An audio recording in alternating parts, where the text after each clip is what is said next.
शनिवार के दिन पटना जिले के बाकरगंज मार्केट से जो एक ज्वेलरी की दुकान से तकरीबन 14 करोड़ की लूट हुई थी। उस 14 करोड़ का जो लूट का मामला है उसका कनेक्शन जहानाबाद से भी है।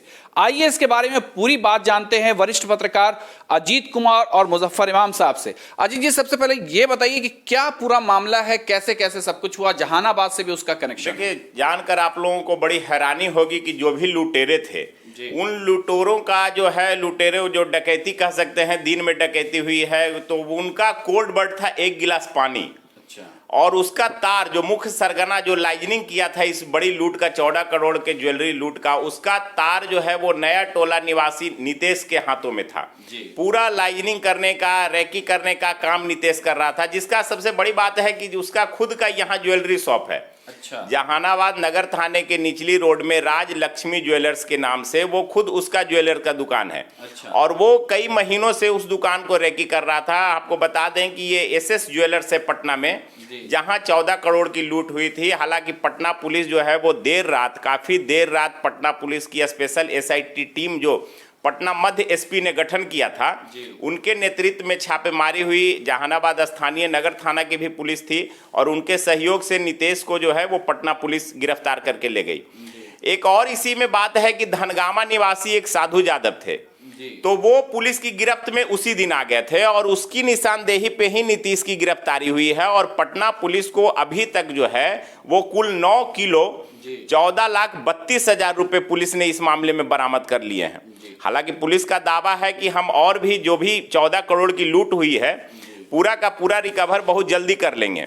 इस मामले में 5 बाइक, देसी कट्टा, कई मोबाइल भी पुलिस ने जब्त किया है। तो ये बड़ा चिंता की बात है या सोचने की बात है कि नया टोला निवासी नितेश पटना में जाकर, राजधानी में जाकर, बीच मार्केट से बाकरगंज अपने आप में बहुत व्यस्त इलाका है, और वहां जाकर जो है वो 14 करोड़ सोना की लूट का योजना बनाता है, सफल भी हो जाता है। हालांकि पुलिस की जिस हिसाब से दबिश थी या पुलिस ने जिस हिसाब से इस घटना को मॉनिटरिंग कर रहा था, काफ़ी प्रेशर वाला मामला था, उसको लेके पूरे बिहार में ज्वेलर दुकानों ने बंद का आह्वान किया था। जहानाबाद जिला में भी कल पूरे ज्वेलर शॉप यहाँ बंद रहे हैं। तो पुलिस के लिए ये बाकी में ये एक बड़ी कामयाबी कह सकते हैं। लेकिन सबसे बड़ी बात यह है कि इतना बड़ा लूट का मुख्य सरगना कह सकते हैं, जिन्होंने रेकी कर रहा था, इस लूट का प्लानिंग कर रहा था, योजना बनाया था, कई बार जाके उस दुकान में वॉच किया था कि किस समय हम इस घटना को अंजाम दे सकते हैं। और ये नितेश जो है वो इसका आपराधिक इतिहास भी रहा है। अच्छा। ये राजलक्ष्मी ज्वेलर्स का जो नितेश है ये पहले भी जेल जा चुका है। अच्छा। ये स्मैकर भी है। अच्छा। तो उन्होंने ये घटना को तो जरूर अंजाम दे दिया, लेकिन पुलिस की जिस हिसाब से उन्होंने अनुसंधान किया इस केस को, तो हम समझते हैं कि 48 घंटे के अंदर जो है वो पुलिस के हत्थे चढ़ गया।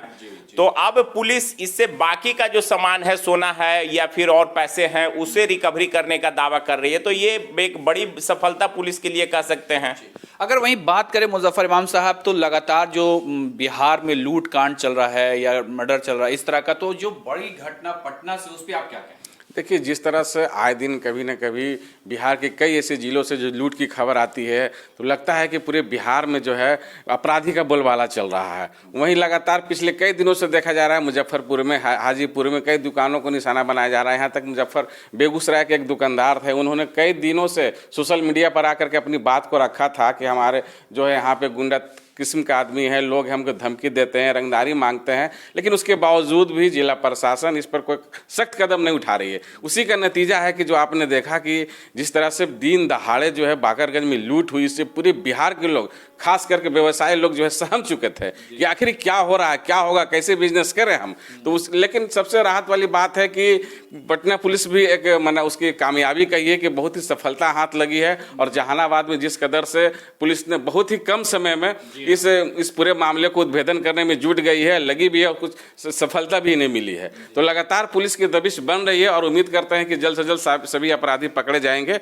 और जिस तरह से जहानाबाद के जो नया टोला के, जैसा कि अजीत जी बता रहे थे कि वो अपराधी किस्म का आदमी भी था। अभी हम आपको बता दें कि कुछ दिन पहले भी एक आपके पुरानी थाना रोड में भी एक ज्वेलर्स की दुकान में दिन दहाड़े लूट हुई थी। ग्राहक बनकर गए थे, वहां से भी लूट हुई थी, लेकिन अब तक उसका भी पता नहीं चल सका था। इन सब बातों को लेकर के जो यहाँ पे स्वर्ण व्यवसायी हैं खास करके, उन लोगों और भी सहमे हुए हैं कि एक भी घटना घट चुकी है, उसके बावजूद भी अब तक इसका कोई पकड़ में नहीं आया है कोई भी अपराधी। और इतनी बड़ी घटना अगर पटना में हो सकती है तो जहानाबाद में कैसे हम व्यवसाय करेंगे? इसको लेकर के भी आज जो है काफी जो यहाँ पे स्वर्ण व्यवसायी हैं जो यहाँ के जिला एसपी से मिले भी हैं, अपनी बातों को रखा भी है। एसपी ने उनकी बातों को गौर से सुना है, उन्हें आश्वासन भी दिया है। अजी जी, आखिरी बात ये कि जो एसएसपी ने लगभग आज प्रेस कॉन्फ्रेंस भी किया, क्या इसका इंपॉर्टेंस है? देखिए, इम्पोर्टेंस ये है कि एसएसपी का ये दावा है कि ठीक है घटना घटी, कई उन्होंने एसआईटी टीम का गठन किया था, पटना मध्य एसपी के टीम का जो नेतृत्व कर रहे थे, खुद पटना मध्य एसपी कर रहे थे, और उन्हीं के नेतृत्व में उन्हें ये पता चला कि ये नीलेश जो है जो पूरा लाइजनिंग कर रहा है, ये कहीं ना कहीं ये केस पूरा अनुसंधान जो है वो टेक्निकल ढंग से किया गया है, मोबाइल सर्वेलांस के आधार पे किया गया है। तो जो साधु यादव है जो धनगामा निवासी हम आपको बता रहे हैं, तो वो पुलिस की गिरफ्त में पहले आ चुका था, और उसी की निशानदेही पे आज 4-5 लोगों को पुलिस ने, पटना एसएसपी ने जो है वो गिरफ्तार किया है, और उसको लेके एक प्रेस कॉन्फ्रेंस भी अभी थोड़ी देर पहले किए हैं। तो उनका दावा है कि अभी तक जो है वो लगभग हम 9 किलो सोना और 4,32,000 रुपये बरामद कर लिए हैं। बाकी का और सोना और कहाँ है, और फिर या और ज्वेलर कहाँ है, तो उसके लिए वो तरह तरह के जो एसआईटी टीम जो उन्होंने गठन किया है वो लगातार छापेमारी कर रहे हैं।